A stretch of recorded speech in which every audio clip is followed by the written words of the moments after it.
Karena sekarang isanya makin mundur, kasihan ibu-ibu besok mau masak. Kalau yang nggak masak takut kehabisan bubur, ya, kehabisan kangkung. Baiklah, sekarang kita bahas adab-adab dalam berpuasa. Ada 6 kata Syekh Izzuddin bin Abdissalam. 1. Hifdzul lisan wal jawarihi anil mukhalafat. Yang pertama, adab-adaban puasa itu menjaga lisan dan anggota badan dari perkara-perkara yang bersifat melanggar syariat. Ini dilandaskan pada sabda Nabi, man lam yada qaula zur, barang siapa yang tidak meninggalkan perkataan dusta, wal amala bih, dan dia malah mengamalkan dusta, falaisa lillahi hajatun fi ayyada ta'amahu wa syarabah, maka Allah gak melirik, gak butuh daripada dia nahan lapar, dia nahan haus. Jadi kalau timbang kita puasa kemudian kita hanya nahan lapar dan haus saja, itu kita tidak memenuhi adab-adaban puasa. Kita capek saja, pagi-pagi kita kagak makan, siang kagak makan, sore kagak makan, temu buka, baru dia buka, tapi na'udzubillah summa na'udzubillah, dia nggak dapat apa-apa dari puasanya. Kalau orang puasa cuma nahan lapar sama nahan haus saja, itu sama dengan puasa ular. Ular kalau mau ganti baju, ganti kulit, itu kagak makan, kagak minum, bahkan lebih lama daripada kita. Kita menahan laparnya ya sore nemu makan, maghrib nemu makan. Kalau ular sekalinya puasa ganti kulit. Cuman masalahnya dia ganti kulit tetap nantinya jadi ular lagi. Ini orang sama, kalau yang puasanya kayak ular, puasa mendem, dia kagak makan, kagak ngopi di siang hari, nanti beres puasa dia kembali jadi orang jahat, tukang gibah ya lanjut, tukang ngutil barang orang ya lantas baik dilanjutin. Makanya puasa kita jangan sampai cuma nahan haus dan lapar saja. Kalau seperti itu, apa bedanya kita dengan puasa ular? Gak ada perubahan. Kemudian yang kedua, adab-adaban puasa tu idza du'iya ila ta'amin wa huwa sha'im falyaqul inni sha'im.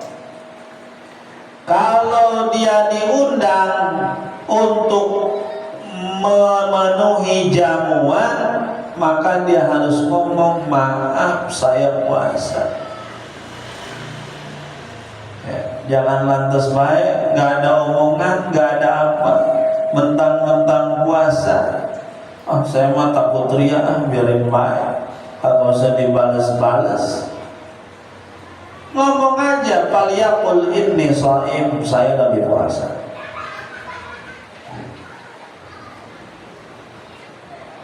Supaya nggak sakit hati yang undang. Puasa Senin Kemis, ya pas Kemisnya ada yang undang, tolong hadir ya ke rumah saya, kita ada arisan, makan-makan, sudah masakin lontong. Sudah masakin tupat hadir ya Pak, nggak jawab, nggak ngiain, nggak ya, cuman centang biru dua. Agak malas, itu bisa sakit hati. Gimana kalau takut ria? Ya dia beralasan dengan alasan yang lain. Dia harus ngomong kalau dia lagi puasa, ngasih indikasi dia lagi puasa. Jangan lantas gak hadir, diem aja. Sekalinya ada BLT saya buat.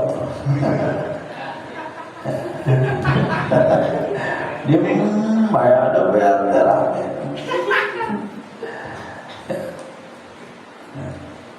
Ngomong. Kalau dia takut ria, fa'in khafar ria wara bi'udrin akhar, dia silahkan beralasan dengan alasan yang lain yang memberikan indikasi dia lagi puasa. Ya Allah, pengen banget hadir. Masya Allah, saya berhalangan ya. Ya mudah-mudahan lah kedepannya saya bisa hadir lagi. Seperti itu ya. Kemudian yang ketiga, apa yang diucapkan atau doa ketika dia mau buka. Ada yang mengatakan kalau doanya itu dhahabat dhama'u wa btalatil 'uruq wa thabatul ajru insyaallah. Yang populer di kita diriwayatkan juga Allahumma lakasuddu wa ala rizqika afdaltu. Banyak doa ketika bulan puasa. Ada juga alhamdulillahilladzi a'ani fasumtu wa razaqani fa'aftartu. Ya, itu doa-doa. Kemudian yang keempat, ini masalah makanan apa yang pertama kali kita buka, makan apa?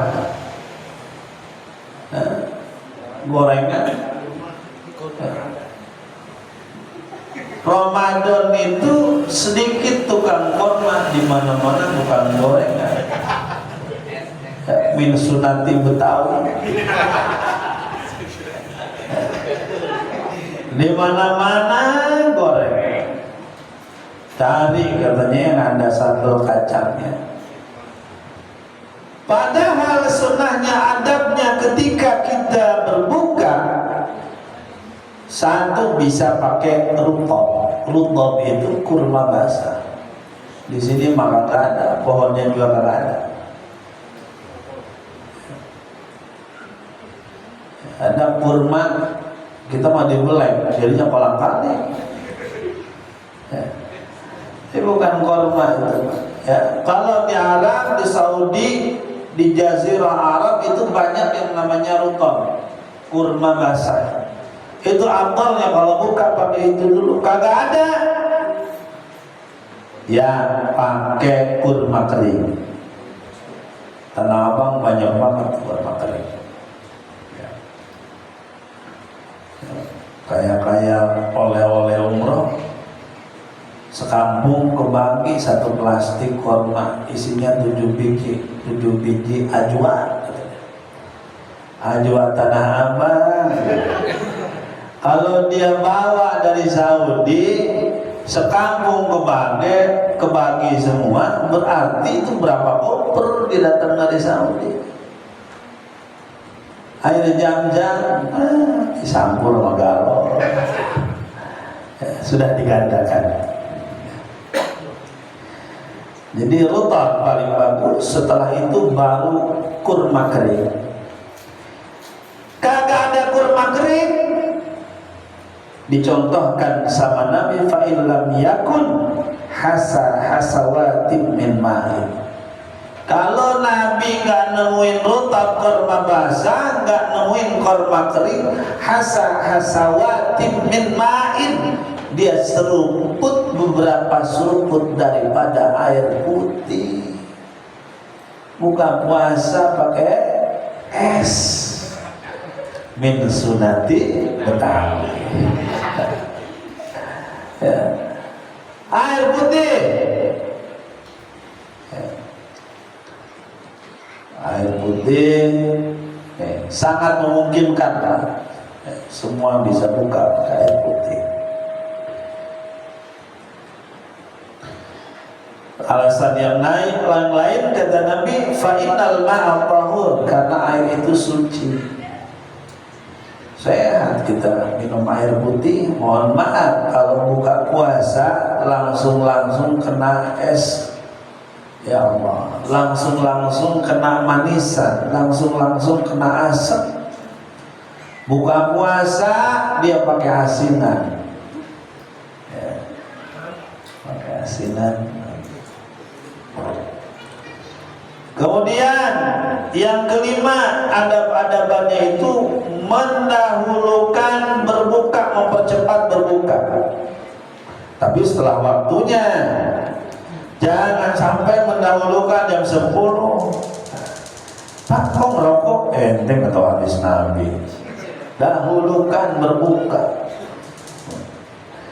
Ya, Masya Allah. Tapi kalau sahur akhirin. Kalau buka duluin, sahur akhirin. Ya. Kata Nabi, tasaharu fa inna fi sahuri barakah. Sahurlah kalian, sesungguhnya di dalam sahur itu berkah. Kalau anak muda nggak kerasa sahurnya, makannya jam 2 malam biasanya. Ya. Kalau di sini insya Allah jam 12 sudah sahur. Soalnya suka gabung sama Tuhan.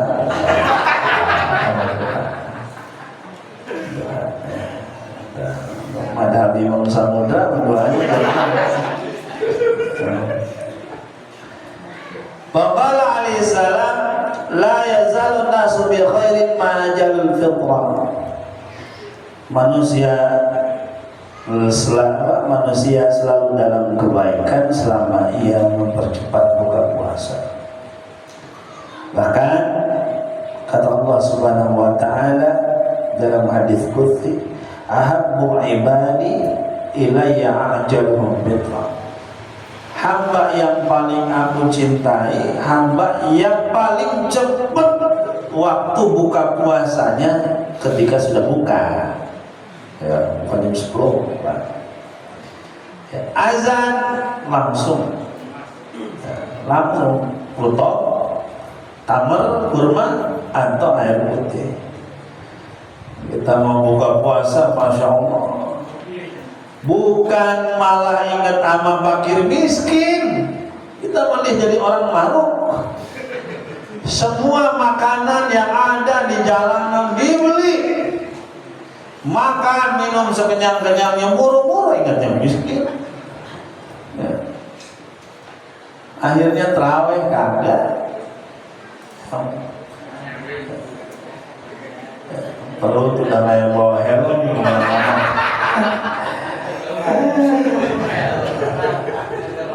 Kata Ian, taruh dulu helm dong. Saking penuh makan. Ya. Kemudian hadis yang pertama kata, karena ashabu Muhammad sallallahu alaihi wasallam ajalan nasib iftaran wa abtahum sahur. Sahabat Nabi mah kalau buka dipercepat, sahur dia perlambat. Kenapa alasannya seperti itu? Biar kuat. Sahur diperlambat. Kalau misalnya subuh jam 5, jam 4. Biar apa? Biar gak terlalu lapar.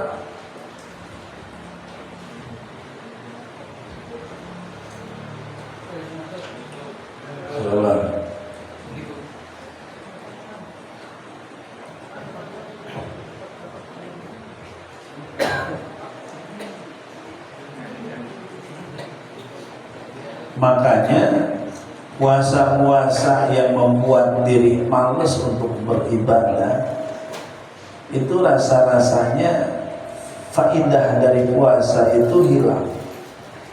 Kemarin sudah disebutkan bahwa yang namanya puasa itu mestinya dia tawfirul ta'at, memperbanyak ketaatan. Coba kalau kita sahur jam 1, ya Allah, buka jam 10, salatri, kata orang Sunda, salatri. Nah, Nabi itu kalau dia antara sahur dengan sholat subuh itu seukuran 50 ayat dia baca Al-Quran, Jadi jaraknya nggak begitu jauh, 50 ayat. 50 ayat menjelang imsak kalau di kita, baru dia makan sahur.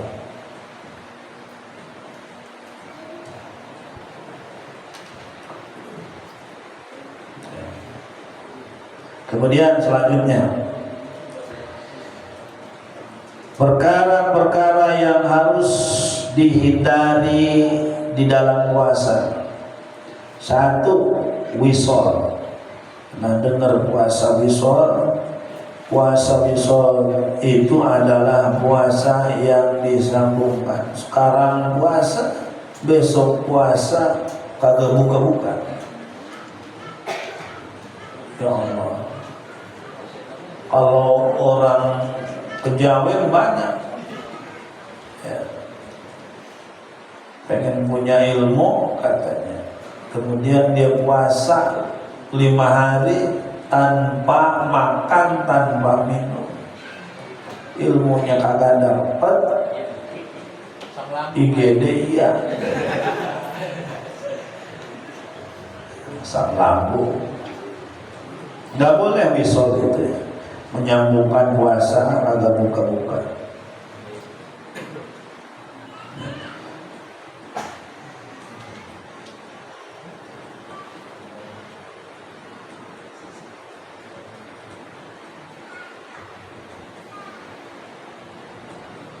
Jadi nggak boleh puasa wisol. Kemudian kedua, al-qublah. Al-qublah itu kalau bahasa sekarangnya nyium. Karena Rasulullah sallallahu alaihi wasallam yuqabbil wa huwa shaim wa yubashiru wa huwa shaim walakinnahu amlaka qublirbi. Kalau misalnya berdalil Nabi juga pernah nyium, pernah nyentuh, padahal Nabi lagi kondisi puasa. Tapi ingat di dalam hadis lanjutkan, walakinnahu amlakukum liirbi. Nabi mah paling kuat nahan nafsu. Jangan disamain nama Nabi. Nabi juga nyium, Nabi juga nyentuh. Ya. Kalau kita mah kalau sudah nyium, sudah nyentuh, gelap. Udah, gak bisa.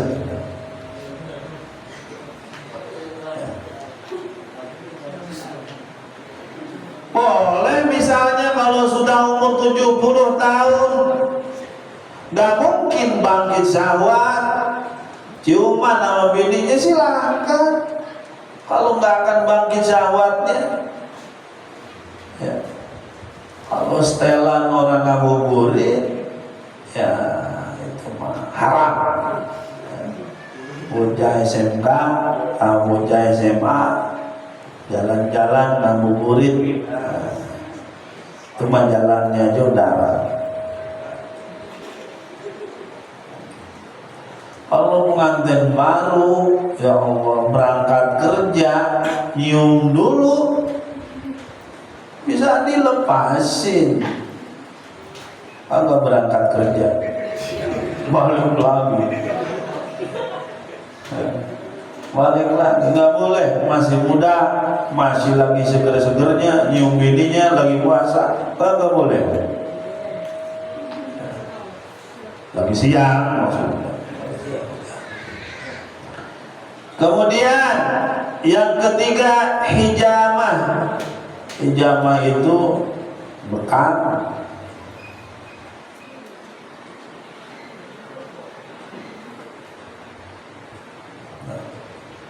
Tapi alasannya kalau hijamahnya itu, bekamnya itu membuat diri kita lemah karena banyaknya keluar darah. Karena ada hadis yang mengatakan bahwa baginda Nabi Muhammad SAW pernah melakukan hijamah beliau pada saat puasa. Lagi puasa beliau hijamah. Maka Imam Anas ditanya, kenapa kalian memakruhkan yang namanya bekam kepada yang puasa? Enggak. Kita memakruhkannya itu karena adanya lemah bagi badan kita. Kalau tidak melemahkan ya silahkan. Karena sudah lemah puasa, ditambah lemah karena dia bekam, memungkinkan makin malas untuk beribadah. Karena yang namanya penghancuran syahwat yang disebabkan oleh puasa itu udah cukup ngancurin syahwat. Kalau ditambah hijamah lagi, ditakutkan syahwatnya hancur, tenaganya loyo. Rebahan. Ada yang puasa malamnya beradang sampai jam 4, sampai jam 7 pagi dia baru tidur. Biasanya pemuda Ukraina.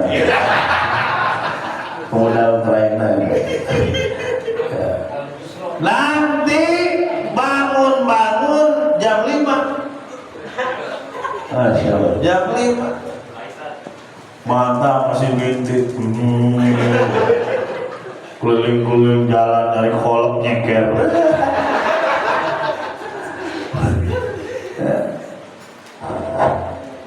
Sholat zuhurnya kagak, isya asarnya lewat tuh yang kayak gitu. Puasa dilakonin, sholatnya kagak, pakai baju tapi nggak pakai celana. Maghrib mau bangun. Alamnya 2 maghrib. Maghrib 2. Maghrib bangun. Jangan dibiasakan seperti itu. Walaupun dengan alasan yang masih muda, Ustaz. Emang ada hukumnya gitu puasa orang muda beda? Nggak ada. Saya qiyamul lail. Ya iya qiyamul lail kalau memang dibaca Quran cakep. Akan menjadi saksi, ya Allah, malamnya kata Al-Quran saya buat bangun tuh dia, ya Allah. Paginya karena puasa dia kuat, ya Allah, atas melaksanakan kemaksiatan, jadi dia lemah, nggak bisa melaksanakan kemaksiatan. Kata puasa, saya jadi saksinya Allah, dia hancur syahwatnya di siang hari. Kata Al-Quran, saya jadi saksinya, ya Allah, pada waktu malam dia baca Quran terus. Masya Allah, baca Quran kalau Ramadan. Imam Syafi'i itu dalam satu riwayat dikatakan dalam bulan Ramadan itu ada yang mengatakan 2 kali khatam, 2 hari khatam, ada yang mengatakan 6 hari. Tapi alhamdulillah memang para imam kita, Imam Syafi'i dan lain-lain, kalau sudah tiba bulan Ramadan dia fokus kepada Al-Quran. Jadi fokusnya diganti.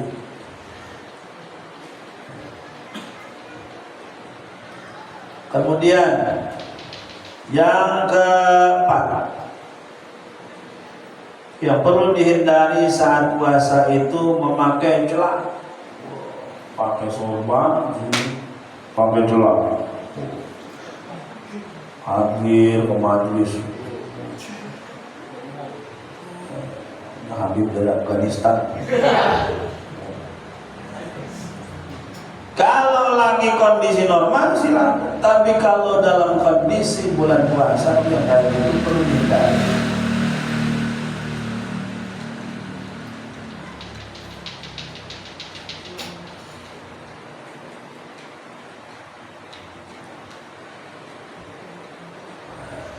Tapi walaupun pada hakikatnya ada yang membolehkan pakai celak, ada yang membiarkan atau membolehkan dan tidak membolehkan, maka al-khuruj minal khilaf mustahab.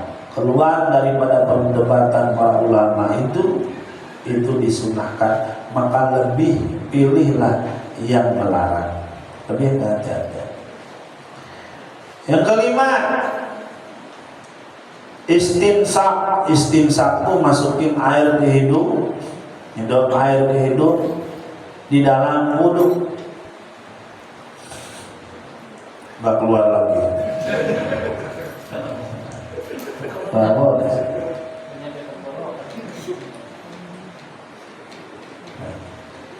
Kata Nabi, asbigil wudu'a wa khalil bainal asabi wa balligh fil istinsyaqi illa an takuna sha'iman.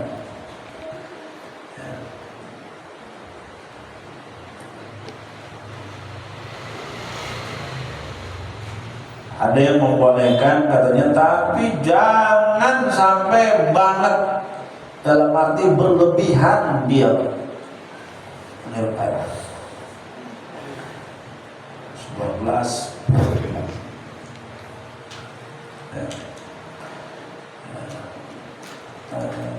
Kemudian bentar lagi dah, biar hatam sebelum puasa. Kemudian sekarang masuk ke dalam pasal mencari Lailatul Qadar. Lailatul Qadar dinamakan Lailatul Qadar itu imma li syarafi qadriha wa uluwi manzilatiha. Satu, dinamakan Lailatul Qadar itu memang karena mulianya Lailatul Qadar dan tingginya kemuliaan Lailatul Qadar. Ada juga yang menamakan, kenapa dinamakan dengan Lailatul Qadar, karena rezeki, ajal dan rezeki dan ajal setahun ke depan itu ditetapkan di malamnya.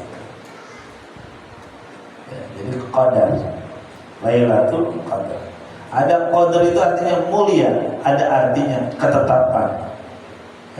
Kalau yang mengartikan kemuliaan, ya memang malam yang mulia. Kalau yang mengartikan qadar itu adalah ketetapan, memang pada malam itu yang namanya rezeki dan ajal untuk 1 tahun ke depan ditentukan. Malaikat turun. Ada zalul malaikat waruh. Waruh itu siapa? Malaikat Jibril. Jadi malaikat, termasuk malaikat Jibril, ketika malam Lailatul Qadar turun, kemudian mengucapkan salam kepada orang-orang yang sungguh-sungguh dalam beribadah. Para ulama berbeda pendapat, apakah para malaikat itu menyampaikan salam dari diri mereka sendiri atau dari Allah? Ya. Kalau bahasa kitanya ini salam dari dia atau salam titipan. Kalau kita makan ada yang macam lah, ada salam dari Allah. Kan nggak mungkin ada salam dari siapa? Gua.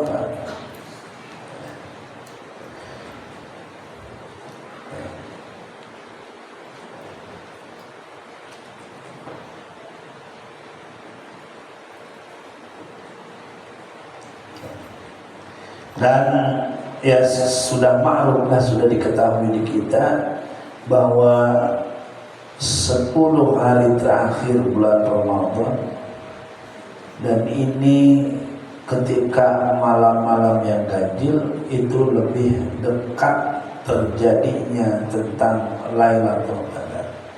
Kenapa disembunyikan Lailatul Qadar tuh? Kalau pada tahu, kan nggak mau pada ibadah-ibadah sunnah. terajar ya kalau darah lebih baik daripada 1000 bulan. Orang umur gua cuma 70 paling kan, 1000 entar 1000.